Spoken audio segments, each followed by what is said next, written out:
Welcome back to Halftime Report on CNBC-TV18. Nifty as of now about the 26,000 mark, around a 100-point uptick is what we're seeing for the Nifty 50.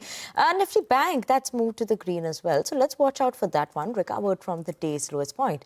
But let's go across to Mangalam, who's waiting at the FNO desk now to tell us what we should be keeping an eye out on here. Mangalam, 26,000 right now, but what are we watching out for? 26,000 indeed. The question is whether it sustains here or not. We've been talking about how the baton has shifted from Nifty Bank to Nifty IT, but turns out that the Nifty Bank, after pausing for that breath, has continued to move higher as well. And the last 20-30 points on the Nifty have been courtesy the Nifty Bank's recovery from the lows, which is now sitting with a gain of almost 50-odd points. We'll have to, keep monitoring the mid-cap index though, however, because despite the frontline indices doing extremely well, the broader market health is still in favor of declines than advances. So if you look at the advance decline ratio, the red line is still above the green line. So the green line towards the end of trade, if it's above the red line, we would call it a good session for the bulls. The mid-cap IT stocks, they've been surging as well. Typically, when the IT index surges, we have the mid-caps that do a lot better. So L&T Tech Services up 8%, Intellect up 6%. We have Birlasoft as well, which is up 4% as well. The only thing we have to monitor is if Nifty crosses this recent congestion zone that we've seen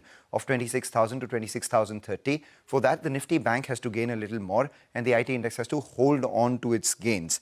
And if that were to happen, then a lot of these call writers will have to run for cover. Bulls are betting on that. In fact, the 25,900 put, which has been fairly well bid, continues to be written a fair amount. So that's telling you that the support has moved higher. As we speak, the 26,000 put writers are also equally active. So we have about 1.6 crore shares on the 26,000 put, telling you that around 25,900 there is strong support. The 26,100 call writers are active. Now, earlier it was the 26,000 call writers which were active.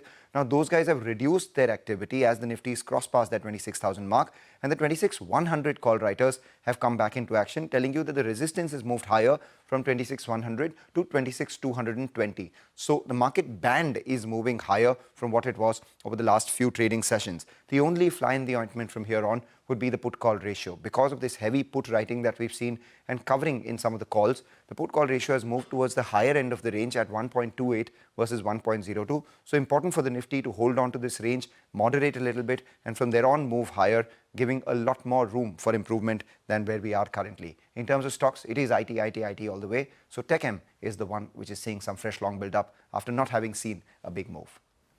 Okay, all right, Mangalam, thanks very much for that. So those are a lot of the stocks which are in focus on the FNO space. We'll take a short break, but on the other side, Manisha Gupta will join in. She's going to take us through what she's watching in the commodity space. She has Kunal Shah, who she'll be chatting with in just a short bit. Stay tuned.